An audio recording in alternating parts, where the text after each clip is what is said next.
Bonjour Richard. Bonjour. Alors pourrais-tu te présenter, s'il te plaît? Oui, donc je suis Richard Baladéjo, je suis à Pérols depuis 10 ans. Je suis à la retraite et j'étais auparavant ingénieur hospitalier en travaillant sur la gestion des risques dans de grands CHU français. Alors Richard, dans le projet Unir Pérol, il est cité la volonté d'établir un plan de sécurité. De quoi s'agit-il?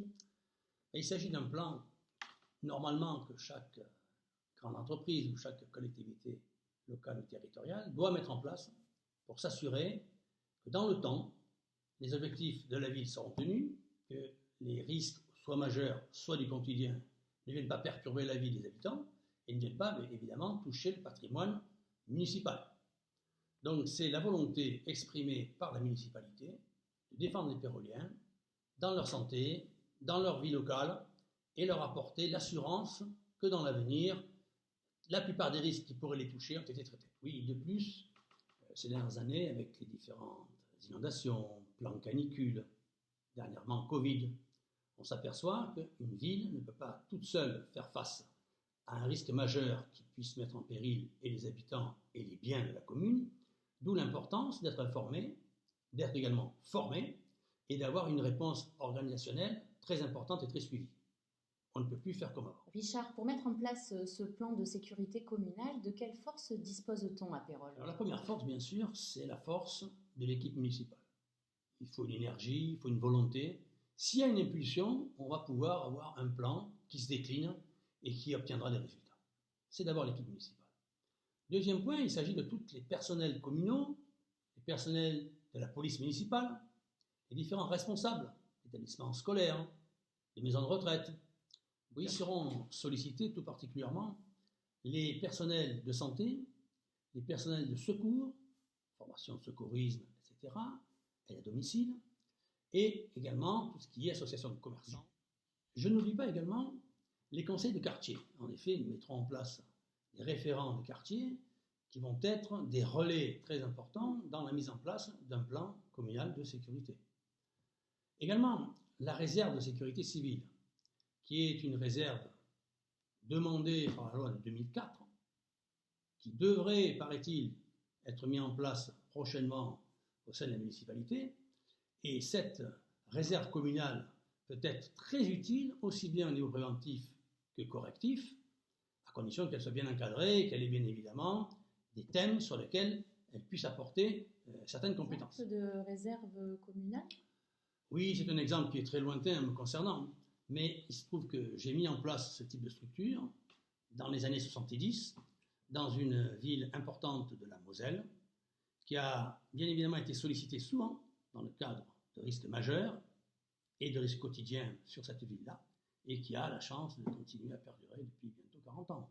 Donc ça veut dire que si les bases sont bien mises en place, si les personnels ont bien compris, les personnes ont bien compris tout l'intérêt qu'elles ont à apporter à leurs concitoyens, on peut avoir au fil des générations renouvellement dans le cadre de ce type de structure.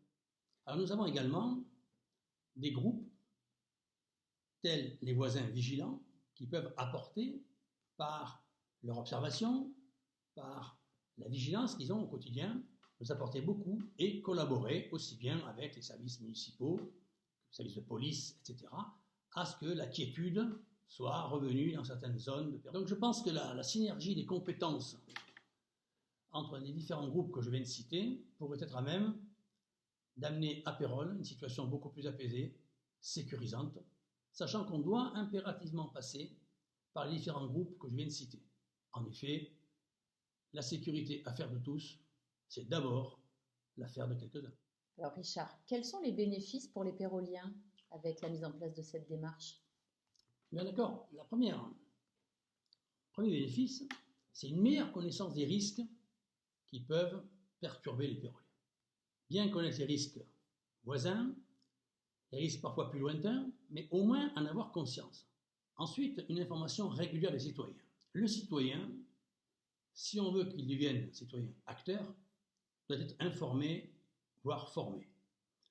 Nouvel arrivant, qui peut prendre conscience que dans cette ville, on est peut-être plus attaché à la sécurité qu'ailleurs. Les enfants des écoles, les personnels qui travaillent dans les entreprises, publiques ou privées, qui doivent aussi se rendre compte que l'on soit pérolien ou que l'on vienne simplement travailler à Pérol, eh bien, on est dans un lieu où la sécurité de chacun a une importance. Cette formation passe aussi par des exercices qui peuvent être sur table, qui peuvent être aussi des exercices sur le terrain, mais qui permettent à chacun de se situer, de mesurer ce qu'il peut apporter et qui permet d'être mis régulièrement en situation. C'est le seul gage de l'efficacité. Enfin, l'information, la formation, les exercices permettent à terme de développer une culture sécurité qui permet aussi de faire un lien social entre différentes personnes qui se réunissent pour le bien de tous et qui permettent donc que la ville soit une ville agréable à vivre, apaisée et sécurisante. Également, parmi les bénéfices, il y aura la meilleure sécurisation des lieux. Il est évident que zones commerciales, zones d'habitation, lieux publics, importance qu'on traite par des contrôles, des audits, dans le cadre de ce plan, faire en sorte qu'on puisse bien cerner les zones à risque, les traiter et prioriser les investissements. Le bénéfice également, c'est de pouvoir mettre en œuvre à la mairie un conseil de sécurité qui regrouperait les groupes, les référents des groupes forces que nous avons cités tout à l'heure et qui permettrait d'être informés par la mairie des décisions qui vont être prises, des comptes rendus d'activités qui sont donnés par les uns et par les autres, de telle sorte que tout le monde puisse ensemble faire avancer ce thème de sécurité à Pérol. Enfin, je crois qu'un des grands bénéfices, c'est instaurer la confiance.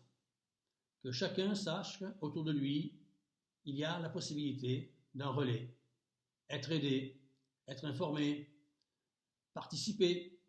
Tout ce lien social doit permettre à terme que la sécurité soit le support d'un lien social, d'une solidarité et d'une entraide. En un mot, bien vivre à Pérol en toute sécurité. Eh bien, Richard, je te remercie. C'est moi aussi également.